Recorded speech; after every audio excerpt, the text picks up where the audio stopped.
And so, yeah, it is a time to reflect and reconnect with ourselves and what is it that we are living for and living through and living with in our lives. So this is generally the time. The sages, they also have this annual cycles where they always recommit to themselves and their spiritual practices and re-establish and reaffirm their values for which they live life. So I want to first share with you a very small recap. This year, we were very, very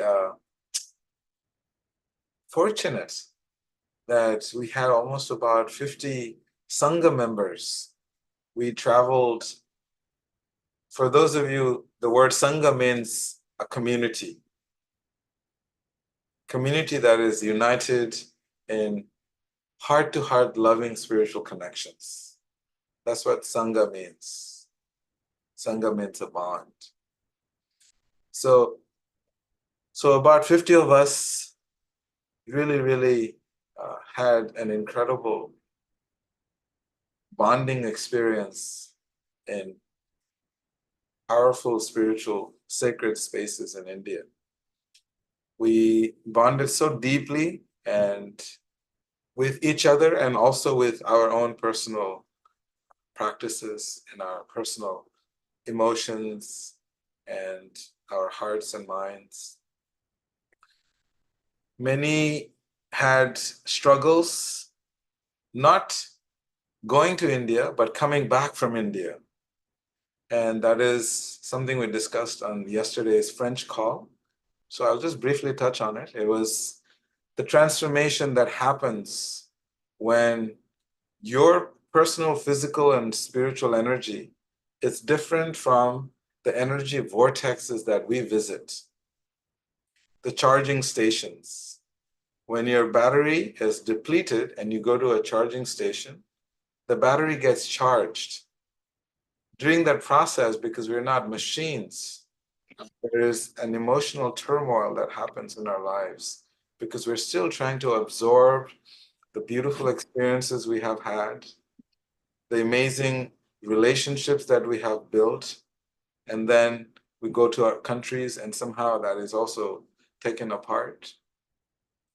So we discussed in length yesterday for an hour that when we go to India, there is a need to prepare ourselves mentally, spiritually, and physically. We have to prepare ourselves to know what we're going to encounter. And then when we come back out of it, how that energy shifts happen within ourselves.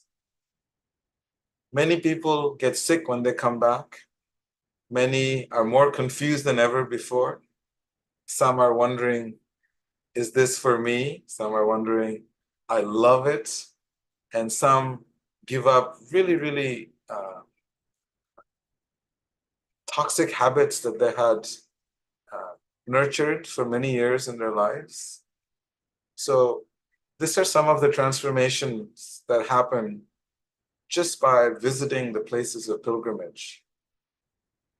And that's why millions of people are going to these places every year. Just in Vrindavan alone, they calculate about 65 million people that visit Vrindavan every year to get charged. And their devotion in turn charges that these sacred places of pilgrimage. So it's a very powerful place. And so many of you had gone to India and you'll notice that, there will be some changes in your life. And important thing as part of this journey is to absorb the changes and allow those changes to take place in our lives, in our minds. One yoga teacher from Netherlands, she came, she was having some difficulty with giving up one of her habits, which is addicted to nicotine. And she struggled for many years, and she wanted to give it up, and she wanted to give it up. After she went to India, she sent me a text message and she said, I'm done. I'm no longer, uh, it is no longer controlling me. I got my power back. And I was so happy to hear this. So these are some sudden changes that happens in our lives when we go to these places. And you'll notice your heart opens up more. And it's hard to fit into the world because the world we come back to is different from the world that we were drowning in for 11 days. So that is something that a big achievement we had in this 2023 year.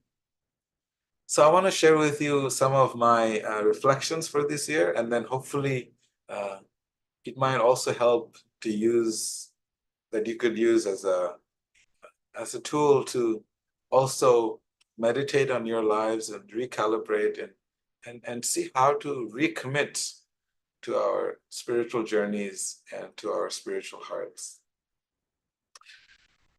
So I was meditating how life is a gift, and everyone has different expressions depending on what time you are in your life. Some believe that life is a puzzle, that somehow you have to try and put it together and make some sense of it. Some people feel that.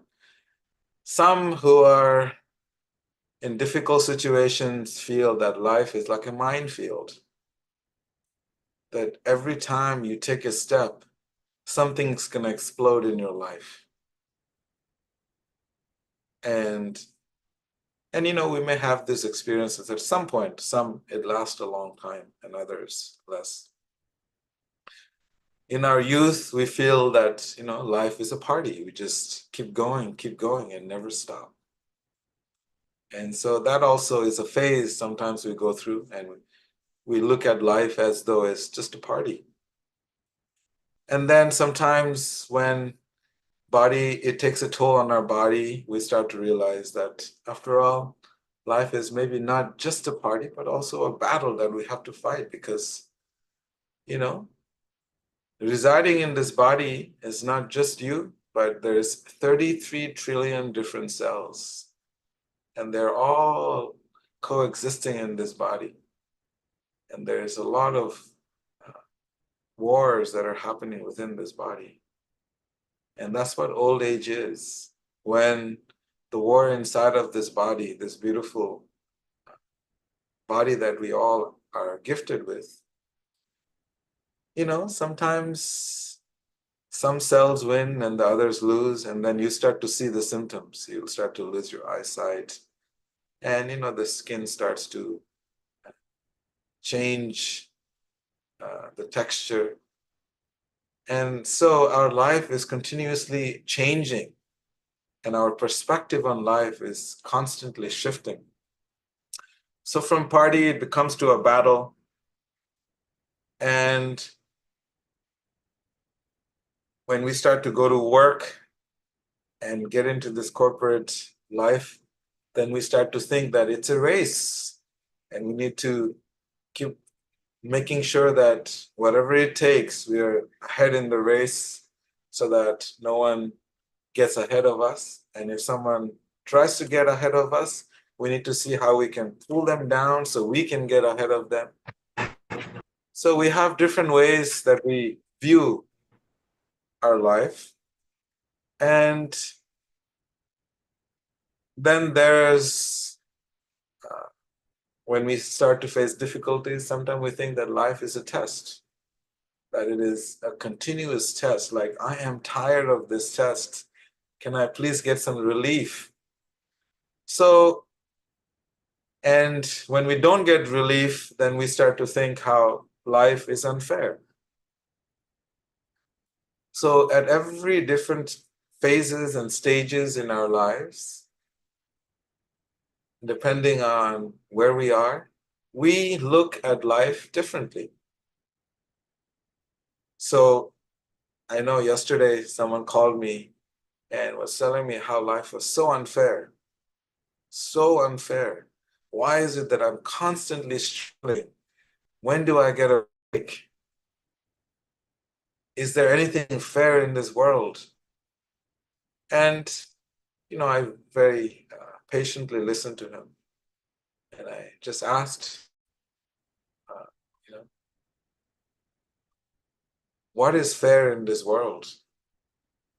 And he started to pause for a minute and think, is life really fair?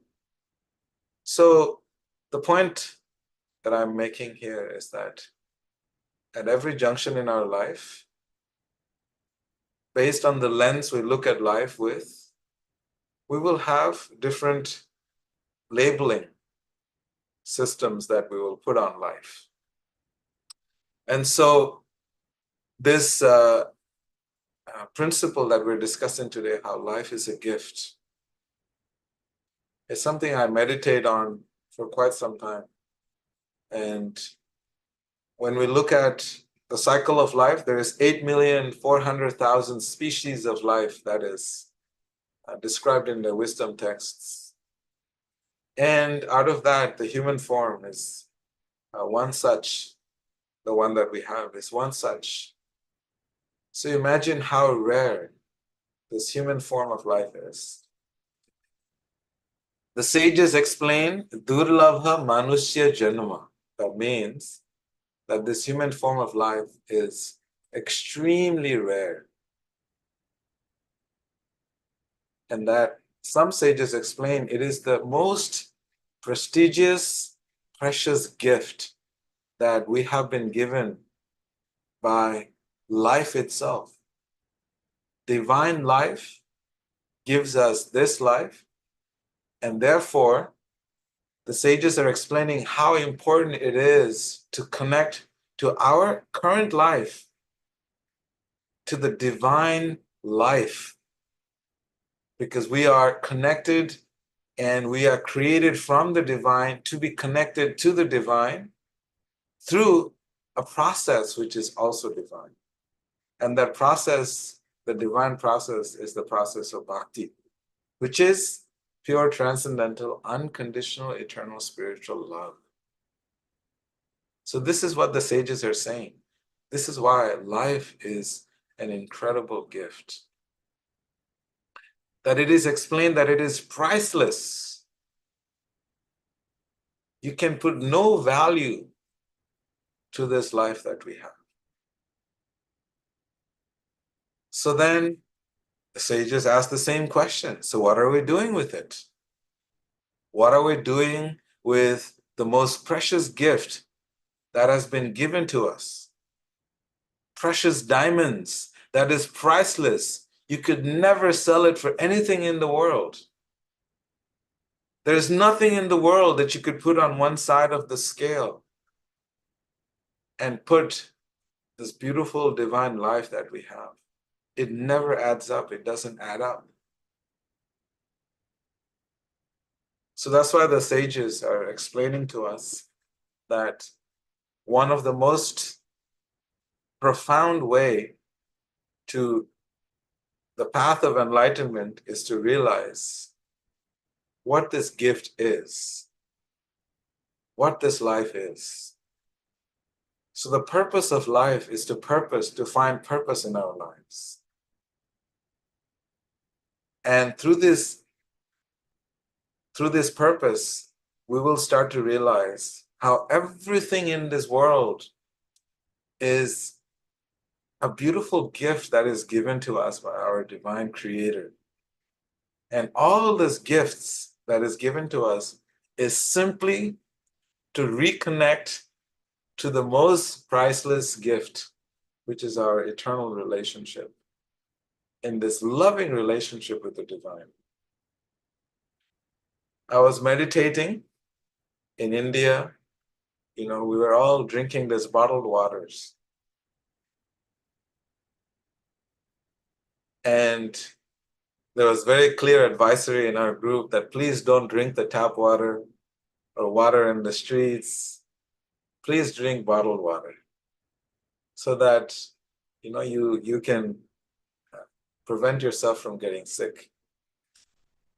And when this was being announced, I was also announcing this every day, and I was realizing what a deep relationship we have with just this water, that we are unconsciously uh, consuming, but we have a deep friendship with this water, and we have a deep, not just a collective relationship, but an individual relationship with the water.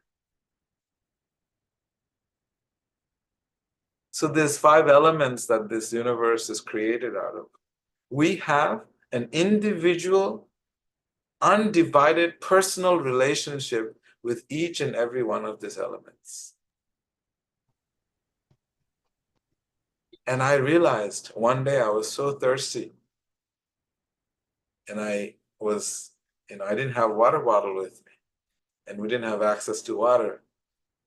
And I was just realizing how much I'm missing my personal relationship with the water.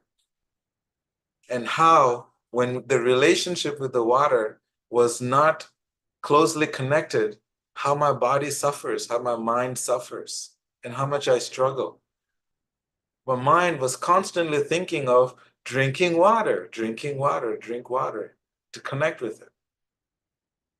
So this individual relationship that we have is not just with one element, but with all the elements. Those of us living in first world countries, we look out, we can see maybe 100 feet, 50 feet, 200 feet, 300 feet, based on the ability of our eyes to see. But when we were in Delhi, it was hard for us to see because there were impediments for us to see very far because there was so much fog, so much pollution. We were not able to see. Some of us were walking around with masks. I know when we flew in together with the Connecticut crew, everybody pulls out masks. And I remember Keshavi asked me, "Did you bring your mask?" And I said, "No." And I said, "Can I please have a spare one if you have one?" And she gave me a mask because we were having difficulty in our relationship with just breathing this air. And then analyzing that experience, realizing that the relationship that we have with this oxygen that we inhale, it is not just a material relationship, it is actually a spiritual relationship. It is not the air that keeps us alive. It is the beautiful divine soul in the oxygen molecules that allows us to live, that allows us to function, keeps the soul maintained and sustained, and gives us beautiful experience of a higher quality of life. So in this way, you will realize the 5 elements that we are surrounded by and we're made out of, there's a beautiful symbiotic relationship that we have. And that relationship is not a material relationship. It is the relationship where the divine in those elements are allowing you and serving you, continuously serving you. For what? For what purpose? And the purpose is, how do we find that divine reconnection with the source of everything that we see, everything that we are able to smell, everything that we hear, everything that we touch, everything that we taste. So this is how the nature is constantly reminding us of our divine spiritual relationship. And through this, when we start contemplating deeper and deeper and meditating on these principles, we will start to have a deep relationship and deep appreciation for life. Another meditation I had in this line is understanding how this beautiful principle of time. Time is eternal. But why is it that we are subjected to this time? How do we experience this transcendental, eternal spiritual time? Somehow, in this material body, it is difficult to experience spiritual time, but we can experience material time because I was once a little baby. I became older. Now I'm an old man, and I can see the transformations. There are signs that time is taking its toll on me. That means this material body has a shelf life. It has an expiry date. And when your house, when you have things that are expiring, what do? We put them in the front so we can use them before they expire. So this material existence at some point will expire. We don't know what the date is because we don't have the proper lens to see the dates. Our 2020 vision is difficult to see the expiry date of our existence, material existence. So therefore, the sages are explaining, please cultivate this divine eyes that are situated in your heart. This eyes allows you to see the world, but the eyes in your heart allows you to experience the divine creation and the nature of the divinity and our divine relationship with God. And time is a factor that continuously moves, and it doesn't stop and pause for anyone. That's why one great sage, Chanakya Pandit, I know Radha may have heard this name many times. Chanakya Pandit is one of these sages. He explains that time is so precious and so valuable that a moments of time cannot be bought with 1,000,000 gold coins, he explains. Once that moment is gone, it is gone forever. You can never get that back, no matter how much material wealth you have. So understanding how time is flowing through and our material existence is, the time span is slowly being diminished. So what do the sages recommend? They recommend the best use of this time that we have access to, because we don't know how long we have. So what do they say? They explain, I'll tell you a small story of a sage, how they spent their time. There was this great king by the name of Parikshit. He had all the material wealth in the world. He had everything in the world. He ruled over this whole earthly planet. And one day he was cursed by a sage that you will die in 7 days. When the sages utter words, by the sheer power of their austerities and their sadhana, whatever they say, it becomes a reality. You will notice in India, when people go to the places of pilgrimage, they ask the sages to please give me their blessings. They ask for education, for husbands, wives, children's wealth, and so many things.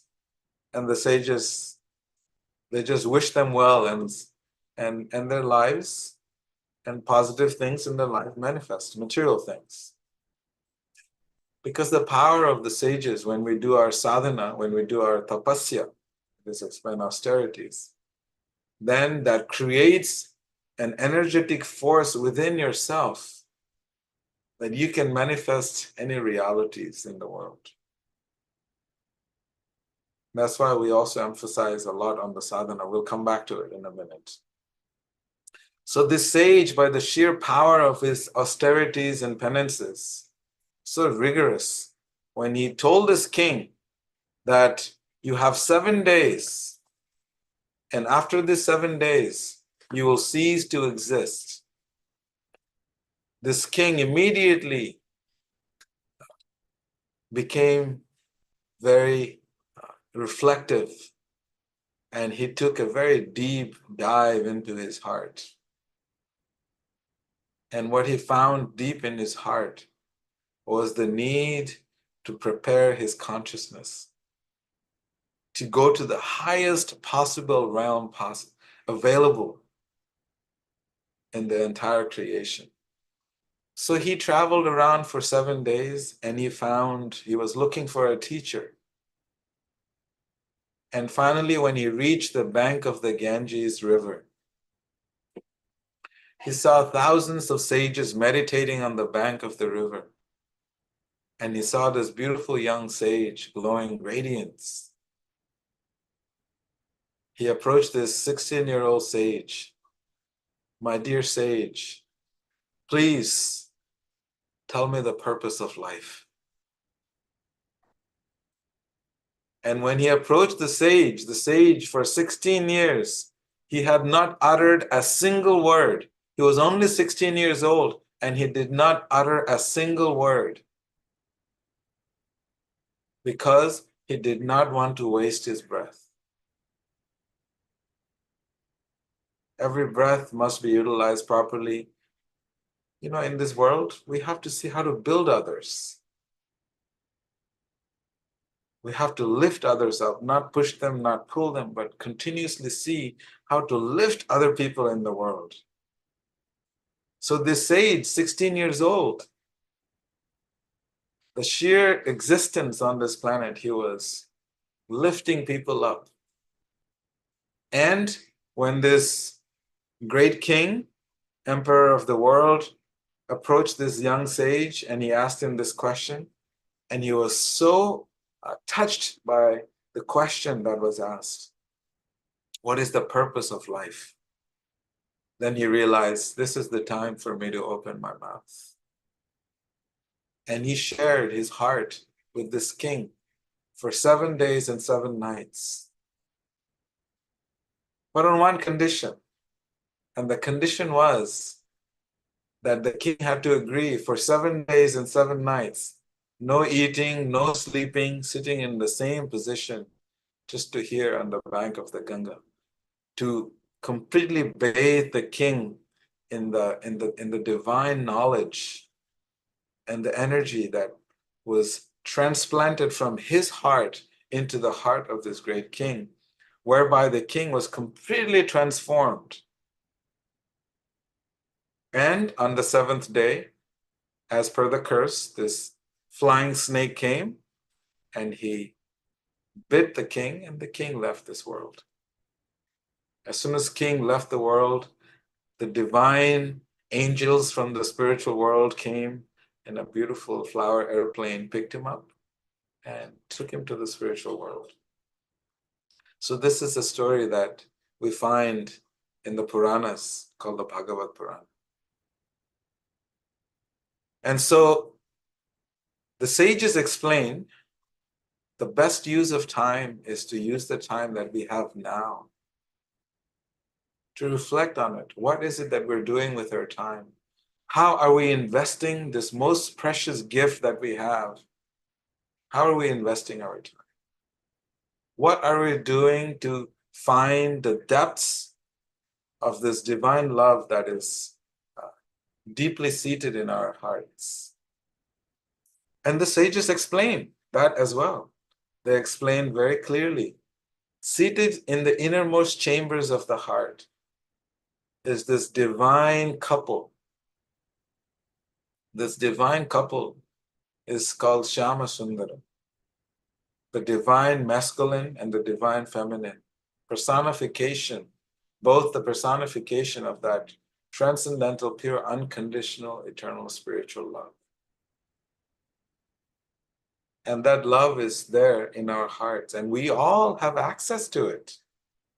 We have to go nowhere in the world but to the most sacred sanctuary of the heart.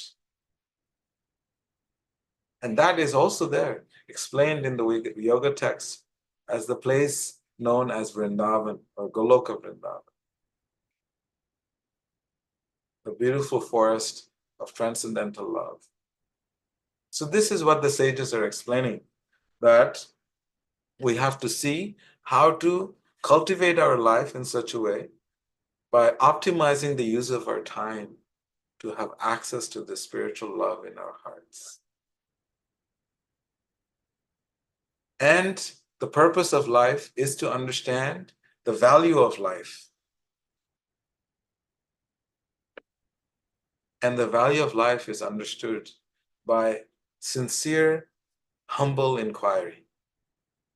The Vedas also explained in the Bhagavad Gita, those of you who study the yoga text, you will see in chapter 4, there's a very beautiful verse that explains the 3 steps to have access to a teacher so that the teacher can then plant the seed of spiritual love in our hearts. It's called Bhakti Lata in Sanskrit. What is the process? Pranipatena, Pariprashnena, and Sevaya. These are the 3 words that are given in the yoga text. It's to humbly approach and submissively inquire and to engage in service. So it is not just a theoretical process, but to actually also engage in service. And what does that service mean? Service means how to take the instructions of a teacher and apply it in our own lives to have access to this divine couple in our heart. There's 2 powerful divine energies in our heart. This is what Seva means. Not just serving others, to really, really serve your spiritual self. That is what Seva means. And the second one is to submissively inquire. Why we have to submissively inquire? Because when we ask questions, sometimes the very intent of asking the question may not be so pure. Sometimes we ask questions to show off how intelligent we are. Sometimes we ask questions to put the other person down. Sometimes we ask questions just because we want to have a good debate or a good argument, because we need some excitement in our lives. There are so many different reasons we ask questions. To submissively inquire means to really be sincere to receive the instructions or the beautiful exchange that takes place between a teacher and a student, between 2 people. Because everyone in this world is a teacher and everyone in this world is a student. But when that relationship between a teacher and a student is pure, then we can learn. I have mentioned this before, but when I was made the head of the monastery when I was young, I was 20 years old, and I didn't know how to run a monastery. But I was given this task, so I agreed. And my main source of education were the students. I continuously asked them, please help me. How do I discipline you when you break the rules? How do I, So this continuous dialogue and my desire to learn from them is what made me a teacher. I know Narayani is a teacher, and she always tells me how she applies the yoga teachings in her classroom with the students, continuously asking them questions to share. How can I better serve you? How can I help you to do this better? And the students then guide her. Even though she's materially qualified to be a teacher, but the students are continuously teaching her how to be the best teacher. And then they become the best students. So they are her teachers, and then she's teaching them. So this beautiful reciprocal relationship is what enables the proper transaction of spiritual knowledge. Because we get the book knowledge, but the relationship isn't there. The heart isn't there. How many of us remember the names of our professors and we still call them and check on them? Most of us, we forget their names, or if we do remember the names, we don't know where they are. And we haven't even contacted them since we graduated high school or college. Because the relationship becomes deeper when it's a heart transactional relationship, not a mind and an intelligence transaction. So that was the second principle, right? Sincerely, submissively inquire and humbly approach. You know, we have discussed before also this principle of humility. We have to approach life with humility, not with arrogance. When you approach life with arrogance, what you're going to get back is more of that.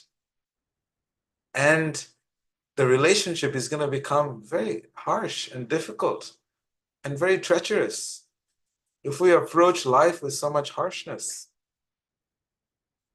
We have to approach life with humility. And the sages also write about it. They actually write in their journals. They explain how to approach life. They actually have a dialogue with their mind. They actually write to the mind. Oh, mind, you and I have been partners for so many lifetimes. Can you please cut me a little slack in this lifetime? You have tormented me. I have tormented you. You and I have destroyed each other. Can we please somehow give me a chance?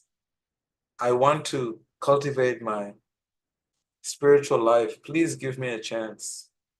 Please take a little break while I do my morning sadhana. When I'm doing my yoga, please don't give me 2 million options on why I shouldn't do my yoga in the morning. My dear mind, when I'm about to eat my healthy, delicious food, please don't give me all these crazy options of food that will destroy this body. Please help me to choose the right kind of food that will actually nourish this body. So the sages are writing and singing very beautifully about their relationship with life. In our yoga ashram, we chant this verse, Sarir avidya jal jarendriya taheka. Before we eat, we pray to our mind, my dear mind, please help me honor this beautiful gift of nature, this gift of love that has been given to us. Please let us honor this delicious gift and thereby control this voracious tongue that just wants to eat all kinds of garbage sometimes. So these are the ways the sages are having dialogues, continuous dialogues. And this is how to approach life, with humility. Every aspect of our life, when we approach it with humility, you will notice that everything becomes so much more easier. When we don't have humility, we can at least try to cultivate it. And I'll leave you with this thought. I don't remember who I was speaking with, and we were sharing, and we were realizing how everything in this world is happening. It's just happening all around us and with us and through us. And that we have such little control over how things are happening. Just like when you eat your food, how that food is turned into energy within the body, we don't really know because it's so complex. But it's happening. All we do is grab the food, shove it in our mouth, and our job is done. but somehow it's nourishing 33 trillion cells in the body. How is that happening? Medical science have been studying for decades. And so the conclusion was, in our discussion with my friend, is that the only thing that we can cultivate in this world, that we can really do, is cultivate this practice of humility. That is completely within our power and within our control. And so every day, and if we approach everything in this world with humility, that control we have, and our experience of life will be so much more fulfilling, so much more satisfying to the heart. So this is the conclusion that I want to leave you with, that this New Year's is coming. Let us see how to recommit to our heart. You know, commitment means strength, and that strength is accessible to all of us. And when we are not feeling so strong, then we have the Sangha. Now we have a global Sangha. In many states, in many countries, we have the Sangha. We have access to it.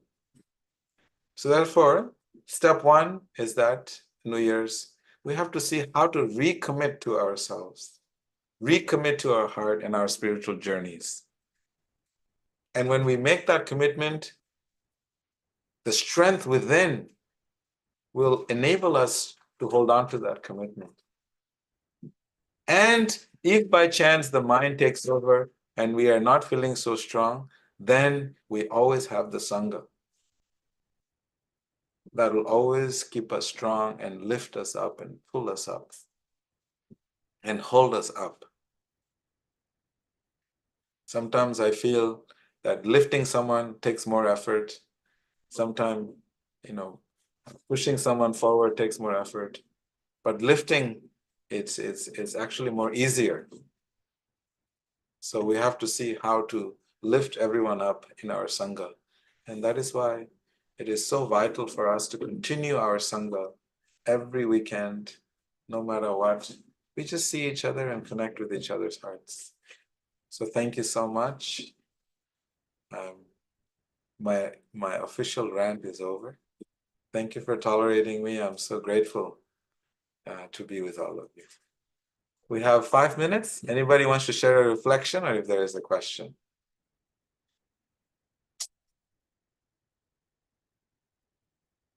Any reflections anybody would like to share? Okay, Balaram's face is up front. Oh, Val is here. Oh, Kushi is here. Okay, Balaram, go for it.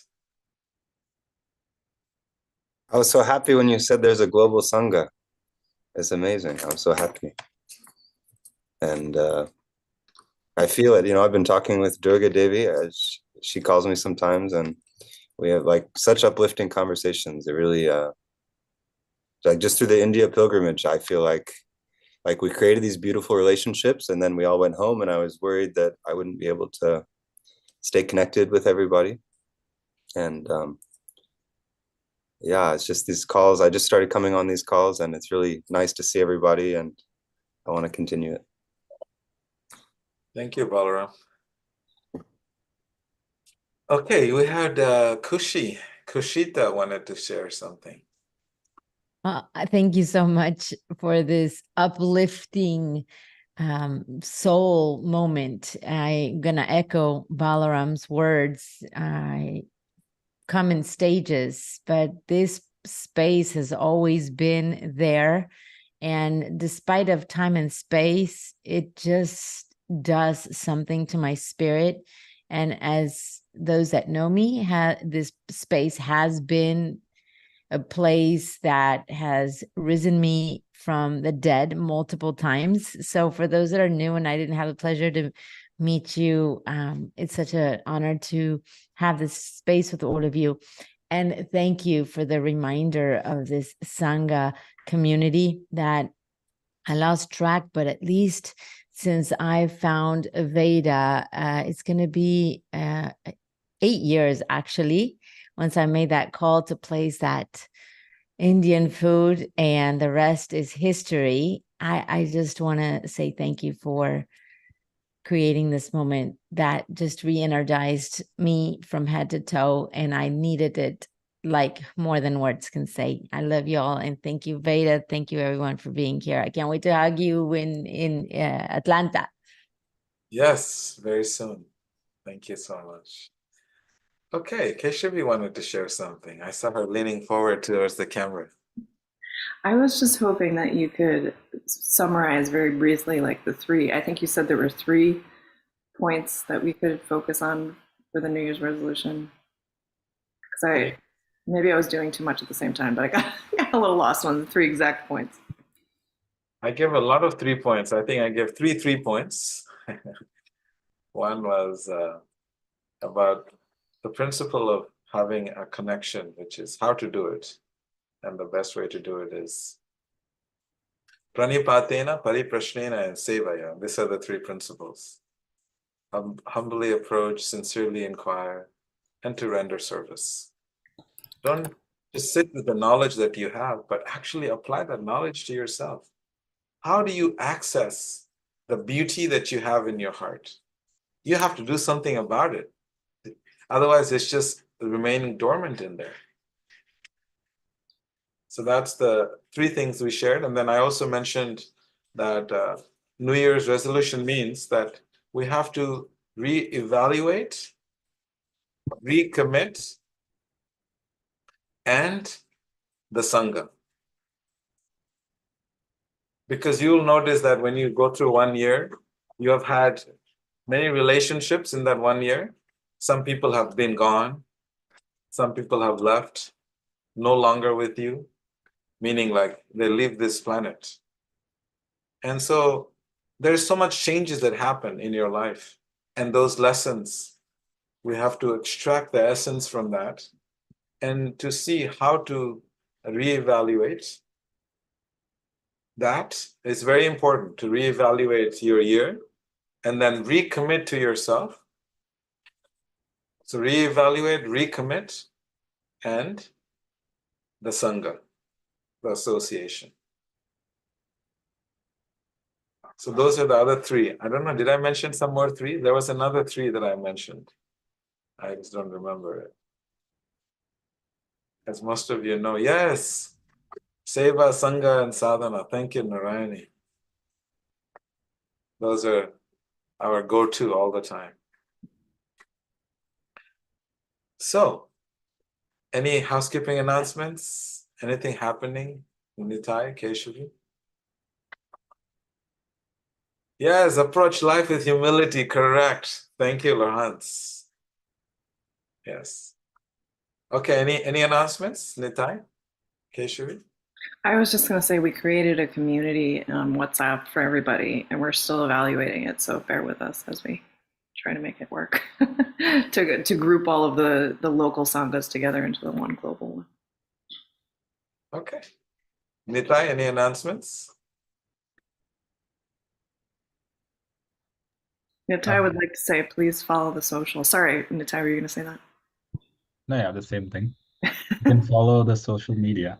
I'll put the handle in the chat so everyone has it. And like and comment and share. And like and comment. You miss me, huh, Natai? I miss you. That is needed. Okay. Thank you all so much for your beautiful heart this morning calls, and we will see you next week. Namaste, everyone. Namaste. Namaste. Namaste. Namaste. Thank you. Happy New Year. Namaste. Namaste.